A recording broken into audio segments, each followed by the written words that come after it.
The morning had barely broken, but New York City's skyline was already overshadowed by a massive, silent object hovering just above its tallest buildings. The mysterious spacecraft, an enormous silver disk, reflected the early light, casting an otherworldly glow on the streets below. John Harding, a seasoned linguistics professor with a penchant for cryptic languages, was hurriedly summoned to a makeshift command center set up in Manhattan.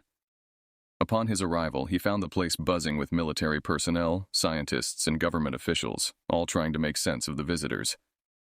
"John, glad you could make it," greeted Director Simmons, a stern-faced woman in charge of the operation.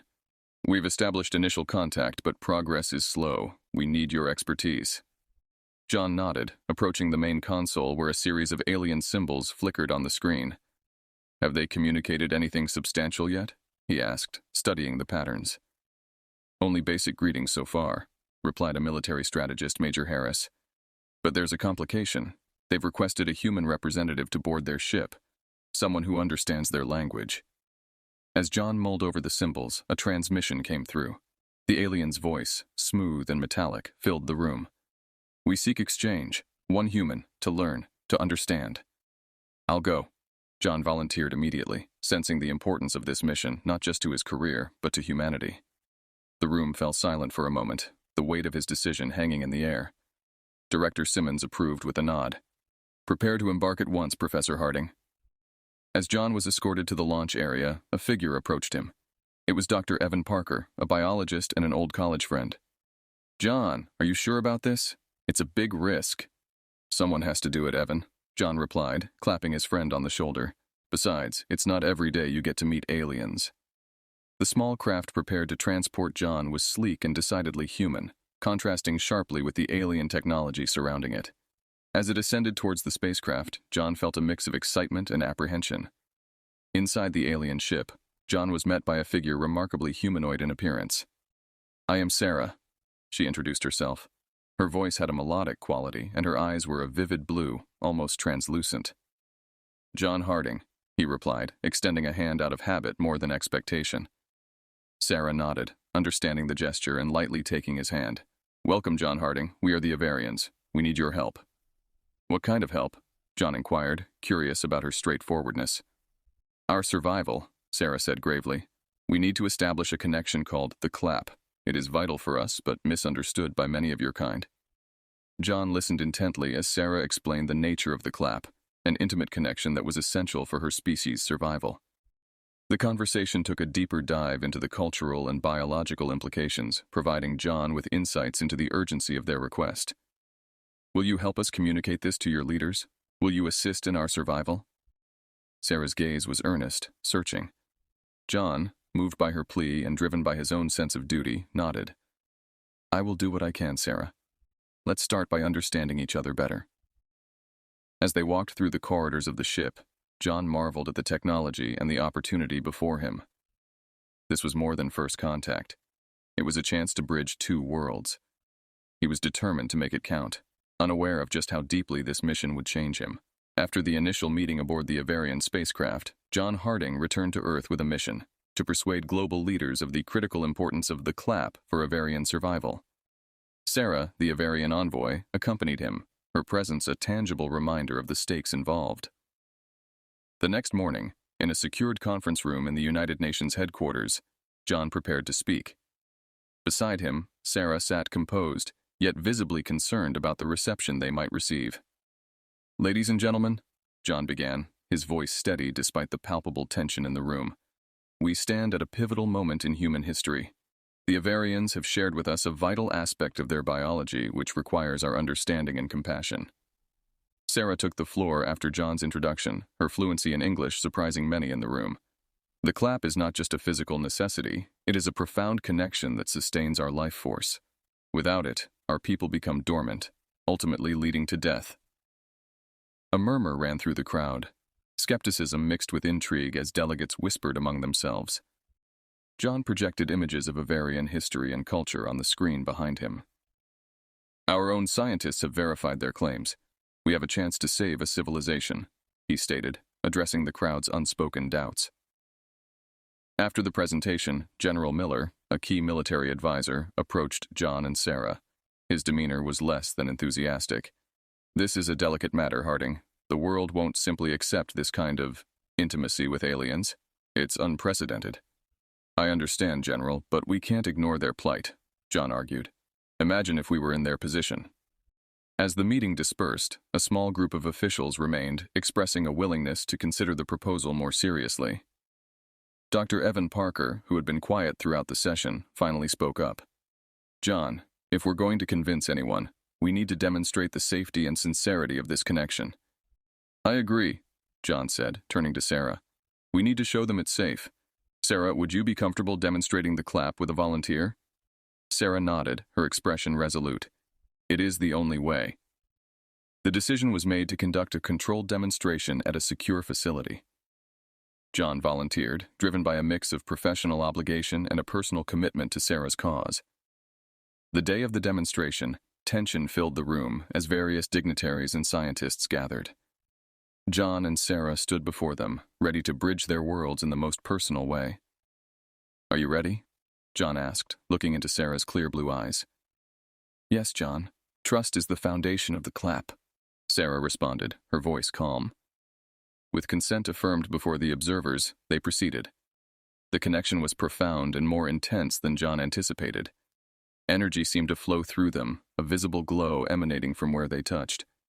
The room fell silent, the spectacle leaving no room for doubt. Afterwards, John felt invigorated, his mind clear. It's more than just a physical act, he explained to the audience, still processing the experience. It's a sharing of life, a literal exchange of vitality.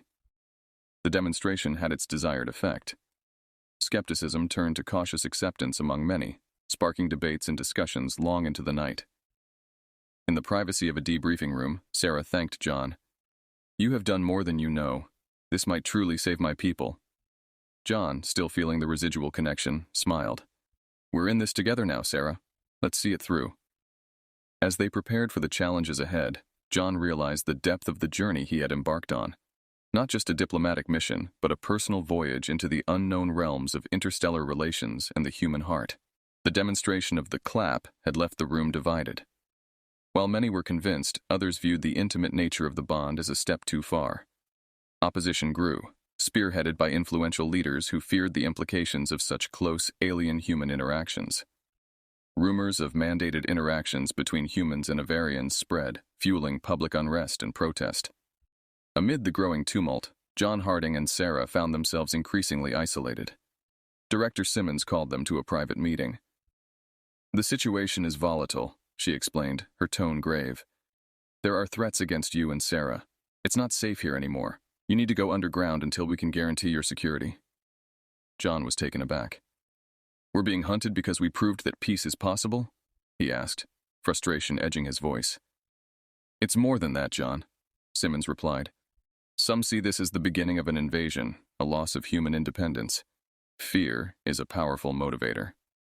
With no other options, John and Sarah left under the cover of night, escorted to a safe house deep in the Adirondack Mountains. The remote cabin, surrounded by dense forest, offered a temporary haven from the chaos of the world. During their first night in hiding, John couldn't sleep. He stepped outside, finding Sarah looking up at the stars. It's strange, she began softly. Back home, I never had to hide for being who I am. John joined her, watching the sky. I'm sorry this has been your welcome to Earth. It's not your fault, John. This is a part of your world, just as conflicts are a part of mine, Sarah replied, her voice tinged with sadness. As days turned into weeks, the cabin became a place of deep discussions and shared secrets. John taught Sarah about Earth's cultures and histories, while she shared tales of Avarian wonders and cosmic travels. Their bond deepened, rooted in shared vulnerability and trust. One afternoon, as they hiked through the woods to stretch their legs and gather food, they stumbled upon a group of hikers.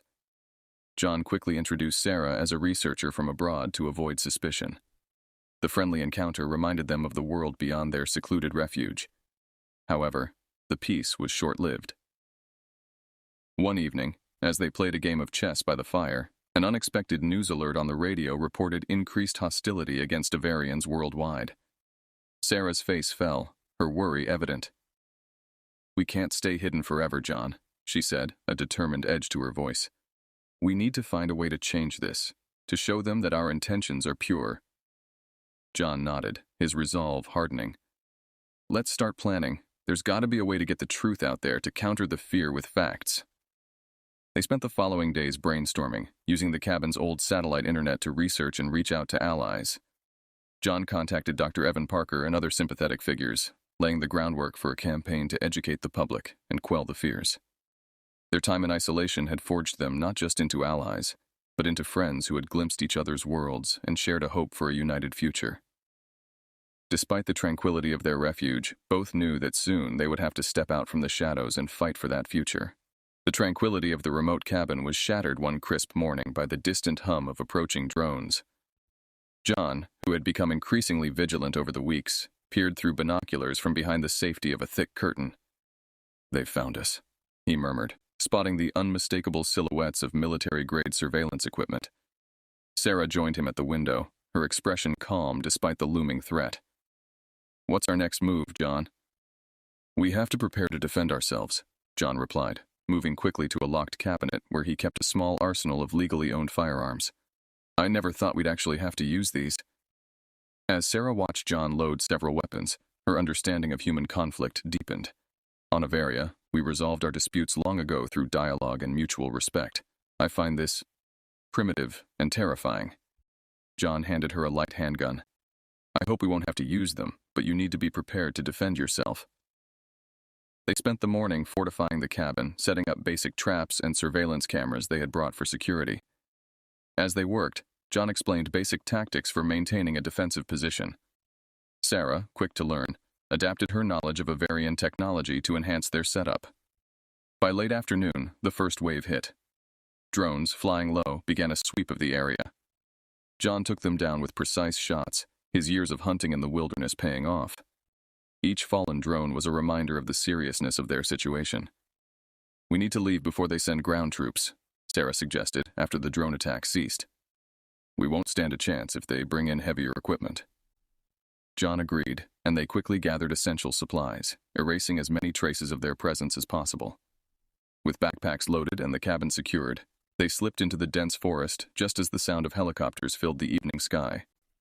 Navigating through the rugged terrain, they kept a brisk pace, using natural cover to avoid aerial detection. Sarah, her senses heightened by the urgency of their escape, led them through less obvious paths, her night vision a boon in the darkening woods. As they made their way to a predetermined extraction point where Dr. Evan Parker would meet them with a vehicle, John checked his GPS and communicated quietly with Evan via satellite phone, updating him on their progress and the pursuit. "We're almost there," John whispered to Sarah, his voice barely audible over the sound of rustling leaves and distant rotors. Suddenly, lights broke through the trees behind them. Ground forces had caught up. "Run!"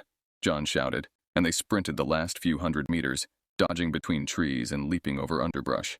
They burst into the clearing where Evan was already waiting with the engine running. The SUV's back door swung open.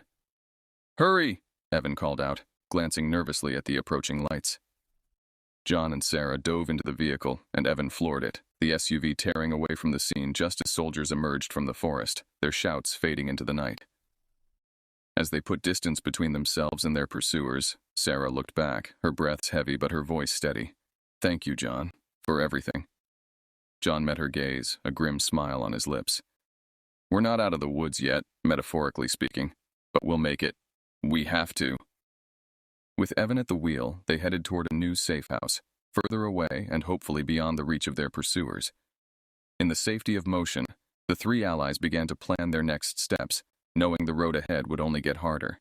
After a tense and silent drive through the night, Evan Parker finally turned off the main road onto a scarcely used dirt track leading deep into a national forest in Vermont. The new safe house, an old hunting lodge owned by one of Evan's trusted contacts, promised temporary safety and seclusion. As dawn broke, the trio arrived, exhausted but relieved to have evaded capture. Inside the lodge, John set about securing the perimeter while Sarah and Evan unpacked supplies. "We'll need to stay low for a while," Evan advised, glancing out the window with a concerned frown. "I've heard from my contacts that the backlash is escalating. They're using your disappearance as a catalyst for stricter regulations on interactions with the Avarians." Sarah sighed, her shoulders slumping slightly. "It seems our efforts to foster understanding have only fueled more fear." John joined them at the table, placing a comforting hand on Sarah's back. We won't give up. We just need to think of another way to prove that what we're doing is right. Not just for us, but for everyone. The conversation was interrupted by the crackle of the radio, tuned to a frequency used by their allies. A voice came through, urgent and clipped. Alert to all units. There's a move to classify all Avarians as potential threats. They're planning a containment protocol that could lead to internment. The news hit hard, the weight of their situation settling deeper. We need a stronger show of solidarity, something undeniable, John said, his mind racing. Sarah nodded in agreement. Another demonstration of the clap, perhaps. But this time we document everything. Show its effects scientifically, its benefits. Evan looked between them, then down at his hands. If you're sure, I can arrange a meeting with some influential scientists and human rights advocates. It'll be risky, but it might just turn the tide. Preparations began in earnest. Sarah and John worked with Evan to set up a secure location for the demonstration, gathering medical equipment to monitor their physiological changes during the clap and ensuring that every detail would be meticulously recorded and observed. Days later, under the watchful eyes of a select group of observers, John and Sarah sat facing each other, connected to sensors and cameras. They had explained the process in detail beforehand, trying to demystify the experience for those present. Ready? John asked, looking into Sarah's eyes. She nodded, and they both closed their eyes, focusing on the connection they were about to renew. As they initiated the clap, a soft glow emanated from their joined hands, the room bathed in gentle light. The observers watched in awe as the data on the screens showed significant physiological enhancements, increased endorphin levels, stabilized vital signs, and more. The effect was more profound than ever. John felt a rush of vitality, his senses heightened. Beside him, Sarah seemed more vibrant, her energy palpable. As they broke the connection, the room remained silent for a moment before the observers began to murmur among themselves, the initial skepticism giving way to fascinated curiosity. We need to share this footage, make it go viral, Evan whispered to John as they reviewed the recordings. Show the world the truth. In the days that followed, the video of their demonstration spread across social media and news outlets, sparking a global debate about Avarian rights and the potential for human-Avarian partnerships. The scientific community began to voice its support, intrigued by the undeniable benefits of the clap. With public perception slowly shifting, John, Sarah, and Evan watched the reactions pour in from a world that was beginning to understand. They knew the journey ahead would be fraught with challenges, but for the first time, hope seemed more than just a distant dream. It was a tangible possibility, fueled by the undeniable truth of their shared humanity and alien connection. The video of John and Sarah's clap demonstration had created ripples across the globe, garnering both support and skepticism. But the tide of public opinion was slowly turning, giving them a narrow window to push for more substantial change. With the world watching, they planned their next, most daring move, a direct appeal to the United Nations. John and Evan spent days preparing the presentation, poring over data, and refining their arguments. Sarah, meanwhile, reached out to her own people, gathering support from other Avarians who were beginning to see the benefits of her efforts. Are you sure you're ready for this? Evan asked as they reviewed their final draft. Once you step onto that stage, there's no turning back. I've never been more certain of anything, Sarah replied, her voice steady. It's time the whole world heard our story. The day of the UN Assembly arrived, and the atmosphere was charged with tension and anticipation. Delegates from around the world filled the hall, their expressions a mix of curiosity and caution. As John, Sarah, and Evan entered, a hushed silence fell over the room. John took the podium first, his voice clear and resonant. Ladies and gentlemen, we stand before you today to challenge the fears that have fueled recent policies against the Avarian people. He outlined the scientific benefits of the clap, supported by data from their demonstrations. Sarah then stepped forward, her presence commanding. We are not your enemies. We seek only to live in harmony. The clap is not an invasion of privacy or a threat, but a mutual benefit that we offer in the spirit of cooperation. The audience listened, visibly moved by her sincerity and the evidence presented. After their speeches, a debate ensued among the delegates, with many expressing support for revising their stance on Avarian relations. However, just as momentum seemed to be on their side, a group of dissenting delegates launched a counter-argument, fueled by deep-seated xenophobia. "How can we trust this isn't just another tactic for them to infiltrate and overpower us?" one delegate argued, voicing a common fear. John and Sarah exchanged a determined look, knowing this was the moment to solidify their gains. John addressed the concern directly. "Fear of the unknown is understandable, but every major leap in human history has been a leap of faith. We shared with you undeniable scientific evidence. We ask now for that leap of faith." The session stretched into hours, with heated discussions and negotiations. Finally, the president of the assembly called for a vote. The hall fell silent as delegates cast their votes. After what seemed like an eternity, the results were displayed. The motion to begin a cooperative program with the Avarians, allowing for controlled and consensual clap demonstrations under international oversight, was approved by a slim majority. Cheers broke out among some delegates, while others looked on in resigned disbelief. Sarah's eyes filled with tears of relief and gratitude, and she reached out to squeeze John's hand tightly. As they walked out of the assembly hall, Evan clapped them both on the back. "You did it. You actually did it." "We did it together," John corrected, a smile breaking across his face. "And this is just the beginning." With the UN's backing, the door was now open for Avarians and humans to explore their relationship under new, hopeful terms. But John knew that the real work, the work of building trust and understanding, was just starting. As they left the United Nations that day, they were not just allies but beacons for a possible new era of human-alien relations. The news of the UN's decision to support cooperative programs with the Avarians spread rapidly, igniting both hope and outrage across the globe. While many celebrated the prospect of peaceful coexistence, others saw it as a betrayal, a threat to human sovereignty. Protests erupted in major cities, and anti-Avarian sentiment grew dangerously volatile. In the midst of this turmoil, John, Sarah, and Evan continued their work from a secure location provided by sympathetic government officials. They focused on setting up the first official CLAP research facility, a place where human and Avarian scientists could work together openly. One evening, as they were finalizing plans, an urgent message came through their secure communication channel. It was Director Simmons. "John, Sarah, you need to be aware that there's an extremist faction planning an attack on the facility. They aim to destroy any chance of cooperation." John's face hardened. "We need to increase security and inform our allies. This facility represents everything we've worked for." Sarah placed a hand on his shoulder. "We'll face this together, John. We can't let fear dictate our actions." The next day, the facility was bustling with activity as scientists and security personnel prepared for the opening. John, Sarah, and Evan coordinated the efforts, ensuring that every precaution was in place. The atmosphere was tense but resolute. Late in the afternoon, the attack came. Armed extremists stormed the perimeter, their intention clear: to destroy the facility and anyone who stood in their way. The security team engaged them, but the attackers were well prepared and heavily armed. In the chaos, John and Sarah found themselves cornered in one of the labs. John grabbed a makeshift weapon, ready to defend them. "Sarah, stay behind me." "No, John, we fight together," Sarah insisted, her voice unwavering. As the attackers broke through the door, John and Sarah fought side by side. Sarah's enhanced abilities from the clap gave her an edge, and together they managed to fend off several attackers. But the situation was dire, and the facility was at risk of being overrun. Just when hope seemed lost, reinforcements arrived, an elite task force sent by the UN, having been alerted to the threat. They swiftly neutralized the extremists, securing the facility and saving those inside. In the aftermath, the extent of the damage became clear.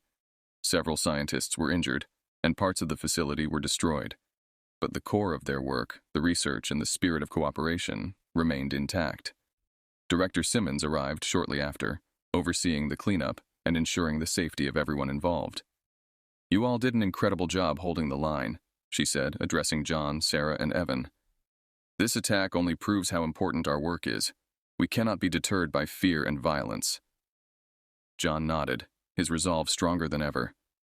"We'll rebuild, and we'll keep pushing forward. This is too important to let hatred win." Sarah smiled at him, her eyes filled with determination. "We must show them that unity is stronger than division." As the days passed, the facility was repaired, and the research resumed. The attack had galvanized their efforts, bringing even more supporters to their cause. John and Sarah's bond, strengthened through adversity, became a symbol of the potential for human-Avarian cooperation. Despite the challenges, their resolve never wavered. They knew that the path to true understanding and peace would be long and fraught with obstacles, but they were ready to face it together. The future, though uncertain, held the promise of a new beginning, one built on trust, resilience, and the unbreakable bond they had forged. In the aftermath of the attack, the world watched as John, Sarah, and their team began to rebuild the facility with a renewed sense of purpose. Support poured in from various corners of the globe, from individuals and governments alike, inspired by their resilience and dedication to peace. As the facility neared completion, John and Sarah prepared for the grand reopening, which was set to be broadcast worldwide. The event was not just a celebration of the reconstruction, but also a demonstration of the potential for human-Avarian cooperation. On the day of the reopening, the facility was filled with journalists, scientists, diplomats, and activists. Flags of Earth and Avaria hung side by side, symbolizing the unity that had been forged through trials and perseverance. John took the podium first, his voice echoing through the crowded hall. Today, we do not just open a facility, we open a new chapter in human-Avarian relations, one marked not by fear, but by curiosity and cooperation. Sarah joined him, her presence commanding attention. Our journey has been fraught with challenges, she acknowledged, but each obstacle has strengthened our resolve. This facility stands as a testament to what we can achieve together. The ceremony included a live demonstration of the clap, conducted by John and Sarah. This time, the focus was on the scientific analysis of the process, showcasing the mutual benefits it offered both species. The demonstration was met with applause and fascination, a far cry from the skepticism and fear of their earlier attempts. As the event concluded, several key agreements were signed between Earth and Avaria, establishing terms for future collaboration, including cultural exchanges and joint scientific ventures. The agreements also formalized the protection of Avarian rights on Earth, ensuring that the mistakes of the past would not be repeated. In the weeks that followed, John and Sarah traveled to Avaria, invited to speak at a series of conferences and meetings. For John, it was a glimpse into a world vastly different from his own, filled with new colors, landscapes, and ideas. For Sarah, it was an opportunity to show her people the fruits of her efforts and the genuine goodwill of humanity. Back on Earth, the research facility became a hub of innovation and dialogue. Scientists from both species worked side by side, exploring not just the clap, but also other aspects of Avarian technology and philosophy. The facility also hosted cultural programs, helping to educate the public about Avarian culture and vice versa. As John and Sarah stood together, watching a group of human and Avarian children laughing and playing in a newly established cultural exchange program, they reflected on the journey that had brought them here. "We've come so far, haven't we?" John asked, a note of wonder in his voice. "Yes, we have," Sarah replied, squeezing his hand. "And we have far to go still, but with each step, we make the future a little brighter." The story of their journey, marked by danger, love, and diplomacy, echoed far beyond the confines of their own lives. It became a beacon for those who believed in the possibility of a peaceful coexistence among the stars. As the sun set over the facility, casting long shadows across the peaceful grounds, John and Sarah knew that their work would continue to inspire and challenge. But for now, they took a moment to enjoy the peace they had helped forge, ready for whatever new challenges the future might bring.